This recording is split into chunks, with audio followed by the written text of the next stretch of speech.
Daar is sekere oomblikke in ons lewe waar ons 'n ervaring het wat ons vorm.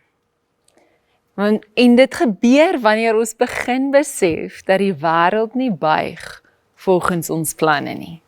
Hierdie ervaring kan kom en hierdie vorming wat pynlik is kan kom wanneer iets onverwags gebeur wat ons nie kan regmaak nie.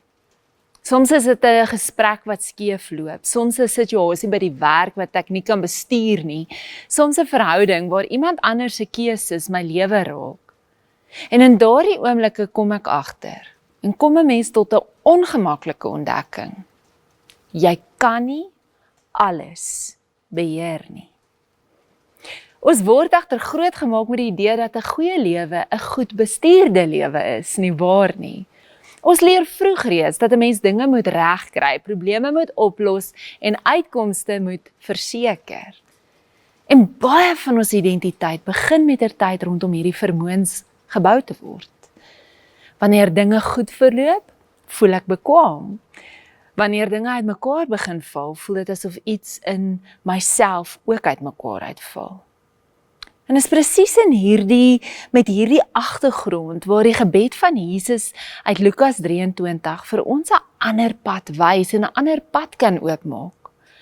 Wanneer Jesus aan die kruis bid hy nie 'n gebed van beheer nie. Hy bid 'n gebed van oorgawe. Hy probeer nie die situasie manipuleer of die uitkoms beheer nie.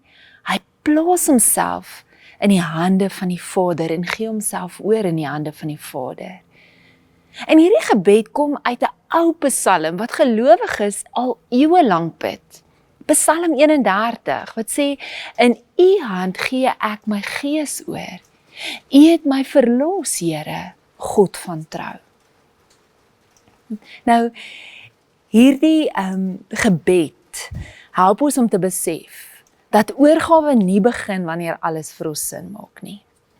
Oorgawe begin wanneer jy besef dat jy nie alles hoef te laat sin maak nie. Jy hoef nie elke uitkoms te bestuur om veilig te wees nie. En vandag se vormingspraktyk begin met iets baie eenvoudig. Neem 'n paar oomblikke en dink aan iets in jou lewe wat jy tans probeer beheer. Dit kan die verhouding wees, dit kan 'n besluit wees, dit kan 'n situasie wees wat jou wakker hou in die nag. En die doel van die oomblik is nie om die probleem te analiseer om op te los nie. Die doel is om eerlik te erken dat jy nie dit kan volledig of volkome beheer nie. En wanneer jy dit geïdentifiseer het, om dan die gebed te bid aan die Here. Here, ek erken vandag dat ek nie hierdie situasie kan beheer nie. Nogtans, gee ek dit oor in U hande. Jy sien, wanneer ons daardie woorde hardop sê, en wanneer ons in ons verbeelding sien hoe ons dit gee vir die Here, gebeur daar iets in ons siel. Want wanneer jy mens beheer loslaat, gebeur daar nie noodwendig onmiddellike verandering in die situasie nie, maar daar begin iets in jou verander, iets in my verander, 'n innerlike houding of postuur kom tot stand.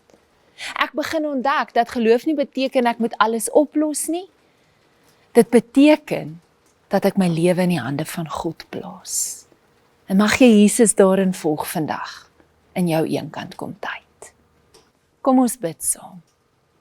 Here, ons erken, ek erken dat ek nie alles kan beheer nie. Maar U is getrou en ek gee hierdie situasie oor in U hande. Amen.